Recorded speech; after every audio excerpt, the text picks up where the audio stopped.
NASA ने एक ऐसी क्रांतिकारी बैटरी तकनीक विकसित की है जो सदियों तक चलेगी।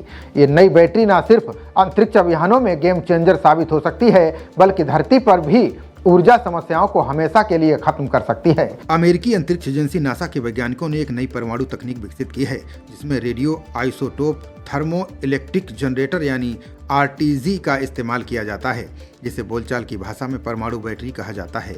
ये बैटरी रेडियोधर्मी पदार्थों के गर्म होने से उत्पन्न गर्मी को बिजली में परिवर्तित करती है। पहले नासा इन बैटरियों के लिए प्लूटोनियम 238 का इस्तेमाल करता था, लेकिन अब ये खोज अंतरिक्ष की यात्रा को और दूर तक ले जाने में सक्षम होगा। वैज्ञानिकों के अनुसार radio isotope thermo electric generator अंतरिक्ष यान को बिजली देने का अहम तरीका है। ये परमाणु बैटरी उन अंतरिक्ष यानों के लिए महत्वपूर्ण होती है जो सौर मंडल के बाहर जाते हैं और जहां सूरज को रोशनी नहीं होती है। ये बैटरी प्लूटोनियम 238 का इस्तेमाल करती है, जो धीरे धीरे गर्म होकर गर्मी पैदा करती है। फिर इस गर्मी को बिजली में बदल दिया जाता है। प्लूटोनियम 238 की आधी उम्र 88 वर्ष होती है, इसलिए बैटरी लंबे समय तक चलती है। अब नासा के वैज्ञानिकों ने प्लूटोनियम 238 के अलावा एक और पदार्थ अमेरिकियम 241 का इस्तेमाल किया है। इसकी आधी उम्र 433 साल है, जो प्लूटोनियम 238 से 4 गुना ज़्यादा है। ऐसे में अगर नासा के वैज्ञानिक अमेरिकियम 241 पदार्थ का इस्तेमाल करते हैं तो उनके अंतरिक्ष यान ब्रह्मांड में और भी लंबी दूरी की यात्रा कर सकते हैं।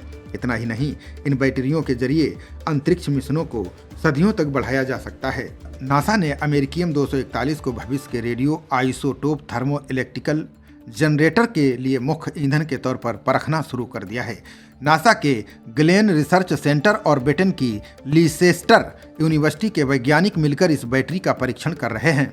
वे ये जांच कर रहे हैं कि अमेरिकियम 241 का इस्तेमाल परमाणु ईंधन के तौर पर किया जा सकता है या नहीं।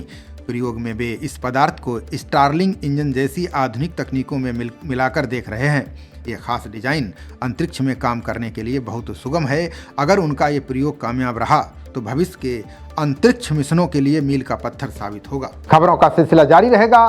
देखते रहिए जनप्रवाद। नमस्कार।